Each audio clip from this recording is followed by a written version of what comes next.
اللہ رب العزت کا یہ اصول ہے کہ اللہ ظالم کو مہلت ضرور دیتے ہیں، لیکن اس ظالم کا یہ مطلب نہیں کہ اللہ اس کو چھوڑ دیتے ہیں، اور ظالم سے نبٹنا اللہ کو خوب آتا ہے۔ اور کئی دفعہ اللہ جو ہے بڑے بڑے ظالموں کو یوں تباہ کرتے ہیں، جس طرح وہ کہتے تھے بزرگ، اللہ نے کئی دفعہ چڑیوں سے باز مروائے۔ چڑی اور باز کا جوڑ کیا، لیکن جب اللہ پکڑنے پہ آتے ہیں تو ایک عام سی چڑیا سے باز کو مروا دیتے ہیں۔ اللہ پکڑ پہ آتے ہیں تو بڑے بڑے ہاتھی، الم تر کیف فعل ربک باصحاب الفیل، اصحاب الفیل بڑے بڑے ہاتھی لے کر جو خانہ کعبہ کو گرانے کے لیے آئے تھے، اس وقت کا سب سے بڑا جنگی ہتھیار ہاتھی ہوتا تھا، تو اس کے لیے اللہ رب العزت نے جو اس کو تباہ کرنے کے لیے بھیجا چڑیا ایک۔ اب سوچیں ہاتھی کھڑا ہو، اس کے سامنے ایک چڑیا ہو، اس چڑیا کی کیا حیثیت ہوگی۔ وَأَرْسَلَ عَلَيْهِمْ طَيْرًا أَبَابِيلَ تَرْمِيهِمْ بِحِجَارَةٍ مِّن سِجِّيلٍ، وہ ابابیل، وہ پرندے جو ہے ایک کنکر پھینکتے تھے، وہ کنکر بھی ہاتھی کے لیے کیا، لیکن اللہ کو قدرت ہے۔ اللہ جب ظالم کو پکڑنے کے لیے پکڑنے پر آتے ہیں، وَكَذَلِكَ أَخْذُ رَبِّكَ إِذَا أَخَذَ الْقُرَىٰ وَهِيَ ظَالِمَةٌ إِنَّ أَخْذَهُ عَلِيمٌ شَدِيدٌ۔ اس رب کی پکڑ بڑی سخت ہوتی ہے۔ انسان سوچتے میرے لیول کا تو کوئی ہے ہی نہیں ہے، مجھے کون پوچھ سکتا ہے، میں جو چاہوں ظلم کروں، میں گھر کا سربراہ ہوں تو میں گھر والوں پہ ظلم کروں، میں ایک ادارے کا سربراہ ہوں تو ادارے والوں پہ ظلم کروں، میرے لیول کا کوئی ہے ہی نہیں ہے کوئی مجھے پکڑ سکے، میں تو جنگل کا شیر ہوں اور یہ سارے کے سارے عام کمزور جانور ہیں۔ لیکن اللہ رب العزت کئی دفعہ پکڑنے پہ آتے ہیں تو چڑیوں سے باز مروا دیتے ہیں۔ وہ ابابیل پرندے بھیجے اور ان کی چونچ میں کنکر ہوگا کتنا ہوگا، وہ ایک چھوٹا سا کنکر ہوگا، وہ کنکر اللہ نے ان کے لیے ایٹم بم بنا دیا۔ تو کئی دفعہ ظالم یہ سمجھتا ہے کہ جی مجھے کوئی پوچھ ہی نہیں سکتا، میں اس علاقے کا ڈان ہوں، میں اس علاقے کا سب سے بڑا ہوں، میرے پاس پیچھے سیاسی پاور ہے، میرے پاس جو ہے فلاں میں اتنے جو ہے دوست احباب ہیں، کوئی مجھے پوچھ ہی نہیں سکتا، میں جس پہ ظلم کروں۔ لیکن ان بطش ربک لشدید، اس رب کی پکڑ بڑی سخت ہوتی ہے۔ حدیث مبارکہ میں آتا ہے اللہ رب العزت ظالم کو مہلت دیتے ہیں، جب پکڑتے ہیں تو پھر اس کو چھوڑتے نہیں ہیں۔ تو ظلم اللہ رب العزت نے وہ اتنا اللہ کو ظلم پسند نہیں۔ ہم میں سے ہر بندہ یہ سمجھتے میں تو ظلم کرتا ہی نہیں ہوں، کہیں بہنوں کے حقوق پہ بھی ڈاکہ ڈال کے پہلی صف میں آ کے بیٹھیں گے، ہم کہیں گے ہم ظالم نہیں، ظالم تو کوئی اور ہوگا۔ مزدور کے جو ہے حق ہم یوں کھا رہے ہوتے ہیں، ہم کہتے ہیں ظالم میں نہیں، ظالم کوئی اور ہوگا۔ ظالم ہم ہیں، اور اللہ رب العزت کو ظلم اتنا بھی پسند نہیں۔ جانوروں میں حدیث مبارکہ میں آتا ہے دنیا میں اگر کسی سینگ والی بکری نے بغیر سینگ والی بکری کو ٹکر مار دی ہوگی، اللہ رب العزت قیامت میں دونوں کو کھڑا کریں گے، اور بغیر سینگ والی بکری کو اللہ سینگ عطا کریں گے، اس کو جا کے ٹکر مارو۔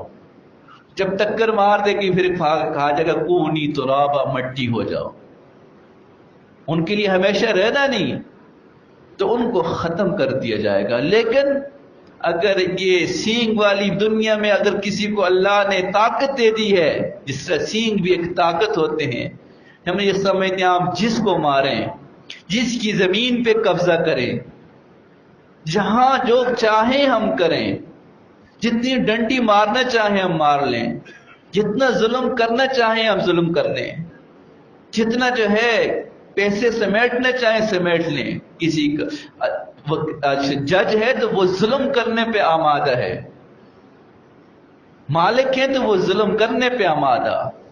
وراثت کے حقدار جو ہے اگر ہمارے ہاتھ کنٹرول میں ہے تو ہم وہاں ظلم کر رہے ہیں. تو یہ ظلم اللہ رب العزت کو پسند نہیں ہے. ایک بادشاہ تھے، تو کسی علاقے میں گئے، تو شکار کے لیے گئے تھے. وہاں ایک بوڑھی اماں کی گائے تھی، سپاہیوں نے وہ گائے ذبح کی اور کھا لی. بوڑھی اماں کو پتہ چلا، اور بوڑھی مائی جو ہے اس کو پتہ تھا کہ بادشاہ اس راستے سے گزرے گا، ایک پل پہ کھڑی ہو گئی. جب بادشاہ گزر رہا تھا تو بادشاہ کو کہا، بادشاہ سلامت رک جائیں، میری گائے کا حساب اس پل پہ دینا ہے یا قیامت میں صراط، اس پل صراط پہ دینا ہے. تو بس بادشاہ کو تو پتہ نہیں تھا کہ یہ کیا کہانی. تو پتہ چلا بادشاہ نے، اماں معاف کر دے، اسی دنیا میں بدلہ لے لے، میں قیامت میں کیا کروں گا. تو ہم اپنی زندگی کو دیکھیں، ہم کہاں کہاں ظلم. ایک بالشت برابر زمین اگر ہم نے کسی کی لے لی، قیامت کے دن یہ زمین ہمارے گلے کا توپ بنا کے ڈالی. یہ ظالم ہے، ایک بالشت برابر زمین. تو آج ہم کیا کر رہے ہیں؟ ظلم کی انتہا ہو رہی ہے. اور یہ ظلم، اللہ اکبر. ایک حدیث مبارکہ میں آتے، ایک صحابی کہتے ہیں میرے غلام تھے، میں ان کو مار رہا تھا. اتنے میں نے پیچھا دیکھا، اللہ کے نبی نے فرمایا، اعلم، جان لو، آج تجھے ان پہ قدرت ہے. للہ اقدر علیک منک علیک، اللہ کو تجھ پہ زیادہ قدرت ہے جتنی تجھے اس پہ قدرت ہے. تو ان کو غلطی پہ مار رہا ہے. اگر غلطیاں تو آپ بھی تو کرتے ہوں گے، اللہ نے اگر آپ کو سزا دینا شروع کر دی پھر کیا کرو گے؟ آج ہم کسی کو گھر سے نکالتے ہیں، ہمیں قدرت ہے، ہمیں طاقت ہے، ہمیں پاور ہے، یوں دھکے دے کے نکال دیتے ہیں. اس رب نے اگر ہمیں کسی دن نکال دیا پھر ہم کیا کریں گے؟ ایک ویڈیو دیکھ رہا تھا، یہ اولڈ ہے ایج ہمارا جو ہے کراچی میں ہے، وہاں کوئی بوڑھی اماں جو ہے وہ انٹرویو دے رہی تھی اور کہہ رہی تھی کہ جی میرے 2 بیٹے تھے. تو اس انٹرویو لینے والے نے اس سے پوچھا کہ اماں آپ یہاں کیوں، کیا آپ کی اولاد نہیں؟ کہا جی بیٹا میری اولاد ہے. کہا کہ جی کہاں پہ؟ فرمایا ایک لیبیا میں ہے، دوسرا کسی اور ملک میں ہے. تو کہا آپ نے ان کے ساتھ کیوں نہیں؟ کہنے لگی بیٹا میں نے ان کو بہت پڑھایا اور دونوں جو ہے کسی ملٹی نیشنل کمپنی میں بڑی پوسٹ پر ہیں، لیکن ان کے لیے، ان کے پاس میرے لیے وقت نہیں ہے. بیٹوں کو ماں نے پڑھایا، پڑھانے کے بعد جب اس مقام تک پہنچے، آج جو ہے ظلم کی انتہا دیکھو کہ ان والدین ان بچوں کے لیے اپنی ماں کے لیے وقت نہیں ہے، جو فائنینشلی مضبوط ترین پوسٹ پر ہیں.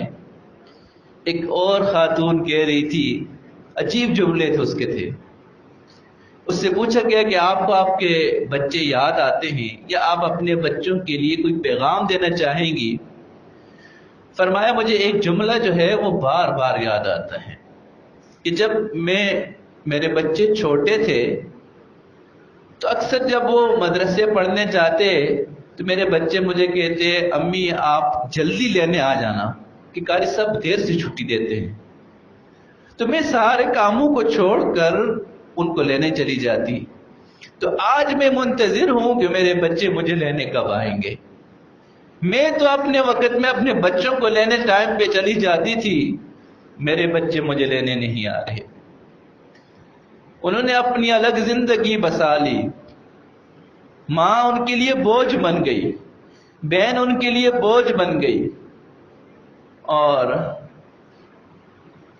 آپ اگر جائیں گے اس طرح کے جگہوں پہ سروے کریں گے، آپ کو میں گارنٹی سے کہتا ہوں کہ زیادہ تر جن لوگوں نے اپنی بہن ماں کو اس طرح اولڈ ہاؤس میں چھوڑا ہوا ہے وہ زیادہ تر پڑھے لکھے لوگ ہیں، وہ لوگ ہیں جو فائنینشلی مضبوط ہیں لیکن ماں ان کے لیے بوجھ ہے، وہ اپنی عیاشیوں میں سے نکلنا نہیں چاہتے۔ یہ ظلم ہے، اور ہم یہ سمجھتے ہیں کہ جی ہمارا آنے والا وقت اچھا ہو جائے گا۔ ظالم کا آنے والا وقت کبھی اچھا نہیں ہوگا۔ ظالم کو اللہ رب العزت ڈیل دیتے ہیں اور ڈیل کے بعد پھر یوں رسی کھینچتے ہیں، پکڑ میں آتا ہے اور یہ پھر ہمیشہ پکڑ میں رہے گا۔ اپنی ماں کو اگر ہم وہاں چھوڑیں گے، اپنے باپ کو وہاں چھوڑیں گے تو کل کو ہم بھی تو بوڑھے ہو جائیں گے۔ تو آج ہم اپنے بچوں کے سامنے اپنے والدین، کل تو ایک روایت پڑھی، اللہ اکبر، صحابی نے پوچھا، کہا اللہ کے نبی نے فرمایا کہ اپنے والدین کی خدمت کرو، اور صحابی نے پوچھا کہ اللہ کے نبی وَإِن اطاعت کرو، فرمایا وَإِن ظَلَمَاهُ، اللہ کے نبی اگر ہمارے والدین ظلم کر رہے ہوں پھر بھی ان کی خدمت کریں۔ اللہ کے نبی نے 3 دفعہ فرمایا وَإِن ظَلَمَاهُ وَإِن ظَلَمَاهُ وَإِن ظَلَمَاهُ، والدین چاہے ظالم ہوں، چاہے ظلم کر رہے ہوں، چاہے ظلم کر رہے ہوں، آپ نے وفاؤں کی داستان رقم کرنی ہے۔ تو آج ہم نے رشتوں کو آہستہ آہستہ رشتوں کو ہم نے جو ہے کلوز کرنا شروع کر دیا ہے۔ رشتے جو پہلے دور کے رشتے بھی ہمارے لیے بڑے معزز ہوتے تھے، اب آہستہ آہستہ ہمارا فیملی سسٹم جو ہے وہ کلوز ہو گیا، کل کو یہ بھی ختم ہو جائے گا۔ حدیث مبارکہ میں ہے تعلموا انسابکم، اپنے نسب کو سیکھو، یہ نسب ہمیں تمہیں پتہ چلے گا تو ہم صلہ رحمی کرو گے، اور صلہ رحمی کی برکت سے اللہ رزق میں برکتیں نازل کریں گے۔ پتہ نہیں لوگ کیا کیا وظیفے پوچھتے ہیں کہ حضرت یہ وظیفہ فیس بک پہ تھا، یہ وظیفہ پڑھیں کہ جی وہ رزق بارش کی طرح آئے گا، یہ وظیفہ کرتے ہیں رزق بارش کی طرح آئے گا، اور جو فیس بک پہ یوٹیوب پہ جو ہے کہتے ہمیں کہ رزق بارش کی طرح آئے گا، خود وہ کما اسی لائق اور ویور سے ہو رہا ہوتا ہے، اس کے پاس بھی بارش کی طرح رزق نہیں آ رہا ہوتا، وہ ہمیں جو ہے متاثر کر رہا ہوتا ہے۔ تو جو ہم اس سارے کام کریں گے، لیکن حدیث مبارک میں اللہ کے نبی نے کتنا زبردست ایک اصول بتا دیا، چھوڑو مجربات کو، مجربات پتہ نہیں صحیح ہوں یا نہ ہوں، رسول اللہ صلی اللہ علیہ وسلم جو بات بتا دی اللہ کی قسم وہ حق ہے، اللہ کی قسم وہ سچ ہے۔ اللہ کے نبی نے فرمایا من احب ان یبسط له فی الرزق وینسى له فی الاثر فلیصل رحمه، جس انسان کو یہ پسند ہو کہ اس کے رزق اللہ بڑھا دے، اس کی عمر بڑھا دے، اس کو چاہیے صلہ رحمی کرے۔ بخاری کی روایت ہے، ایک صحابی نے پوچھا من احق بحسن صحابتی، اللہ کے نبی سب سے زیادہ میرے اچھے سلوک کا حقدار کون ہے؟ کائنات میں سب سے زیادہ، انسانوں میں سب سے زیادہ اگر ہمدردی کروں تو کس ہستی سے کروں؟ اللہ کے نبی نے فرمایا امک، آپ کی ماں۔ فرمایا ثم من یا رسول اللہ، اس کے بعد کس سے کروں؟ امک، آپ کی ماں۔ ثم من، اس کے بعد کس سے؟ فرمایا امک، آپ کی ماں آپ کے حسن سلوک کا سب سے زیادہ حقدار ہے۔ چوتھی دفعہ جب اس صحابی نے پوچھا تو اللہ کے نبی نے فرمایا ابا کا، یا ایک روایت میں ابو کا بھی آتا ہے، آپ کے والد آپ کے حسن سلوک کے حقدار ہیں۔ تو کئی دفعہ جب انسان کمانے لگ جاتا ہے، مصروف ہو جاتا ہے، تو اپنی بیوی کو تو ٹائم دیتا ہے، بچوں کو ٹائم دیتا ہے، والدین کو اگنور کرنا شروع کر دیتا ہے۔ میں نے تو کل کلاس میں ایک عجیب بات کی طلبوں کو کہی، میں نے کہا ایک طرف ایک بندہ والدین کو ناراض کر کے قرآن پڑھ رہا ہے، نوافل پڑھ رہا ہے، دوسری طرف ایک بندہ بیٹھا ہوا ہے اپنے والدین کو خوش کرنے کے لیے ان کے ساتھ لوڈو کھیل رہا ہے. میں نے کہا یہ افضل ہے. یہ والدین کو خوش کرنے کے لیے اگر کر رہا ہے، ان کے ساتھ ہنسی مذاق کر رہا ہے، ان کو لطیفے سنا رہا ہے، یہ اس نوافل والے سے افضل ہے. حدیث مبارکہ میں آتا ہے، اللہ اکبر، اللہ کے نبی نے فرمایا کوئی انسان اپنے والدین کو محبت کی نگاہ سے دیکھتا ہے، اللہ ایک مقبول حج کا ثواب دیتے ہیں. صحابہ کرام نے کہا اللہ کے نبی اگر ہم دن میں 100 مرتبہ دیکھیں، فرمایا اللہ 100 حج کا ثواب دے گا. یہ وہ ہستیاں ہیں جن پہ ظلم نہیں کیا جاتا، اور اگر ظلم کر دیا تو یاد رکھیں ہم بچ نہیں سکیں گے. ظالم کو اتق دعوت المظلوم، مظلوم کی آہ سے بچو، اس کے اور اللہ کے بیچ میں کوئی رکاوٹ نہیں. وہاں کافر و مسلمان کی بات ہی نہیں ہے. مظلوم کافر ہوگا اللہ اس کی بھی سنیں گے، مظلوم مسلمان ہوگا اللہ اس کی سنیں گے، فاسق ہوگا اس کی سنیں گے. اس لیے ظلم جو ہے وہ اللہ کو پسند نہیں ہے. کوشش کریں کہ ہم ہر لحاظ سے کسی پہ ظلم نہ کریں، کسی کا حق نہ کھائیں، کسی کو اپنی ذات سے اپنی زبان سے تکلیف نہ دیں، کسی کو اپنے کردار سے، اپنے اتھارٹی سے، اپنے عہدے سے کا ناجائز فائدہ اٹھاتے ہوئے بھی ہم کسی کے اوپر ظلم نہ کریں. دعا ہے کہ جو کچھ کہا گیا اللہ عمل کرنے کی توفیق عطا فرمائے. اللہم صلی علی سیدنا محمد وعلی آل سیدنا محمد وبارک وسلم. اللہم صلی علی محمد کما هو اہلہ، اللہم صلی علی محمد کما تحب وترضى. اللہ کریم ہم سے جو جو غلطیاں ہو گئی والدین کے حق میں، اے اللہ پڑوسیوں کے حق میں، اے اللہ رشتہ داروں کے حق میں، جہاں جہاں ظلم کیے ہیں اے اللہ ہمارے ظلموں کو معاف فرما. اے اللہ آپ نے آج تک مہلت دی ہوئی ہے، اے اللہ اس مہلت کو اپنی اطاعت میں تبدیل فرما. اے اللہ ہمیں دوسروں کا حق دینے والا بنا، اے اللہ دوسروں کا حق دینے والا بنا. اے اللہ ہمیں اپنے عہدوں کا ناجائز فائدہ اٹھانے سے بچا دیجیے.